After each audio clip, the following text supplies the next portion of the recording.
त्या जागा वाटप जाहीर करत असताना महाविकास आघाडीच्या प्रमुख नेत्यांनी काय प्रतिक्रिया दिल्या त्या सुद्धा पाहूया।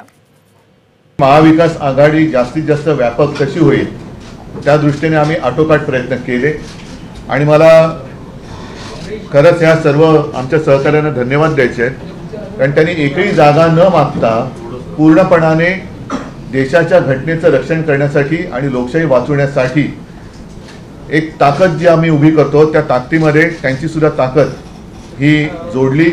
मला त्यांना खरंच मनापासून धन्यवाद द्यायचे, नुसतं तोंडावरती मी बोलत नाही, पण एकही जागा न मागता त्यांनी ही भूमिका स्वीकारली। जागा वाटपाचा हा तिढा जो आहे हा जो आम्ही आज संपुष्टात आणलेला आहे, मोठं मन करून आमच्याही कार्यकर्त्यांनी देशामध्ये भाजपचं सरकार आणि नरेंद्र मोदीचं सरकार हे सत्तेतून बाहेर काढण्याच्या दृष्टिकोनातला एक प्रयत्न आम्ही सुरू केलेला आहे। त्याच्यामुळे काँग्रेस या महाविकास आघाडीमध्ये जे सांगली भिवंडी आपल्या जागेचा उल्लेख आपण करताय, आमचे सगळे कार्यकर्ते एकजुटीनं महाविकास आघाडीच्या उमेदवाराला जिंकून आणण्यासाठी पूर्ण प्रयत्न करणार।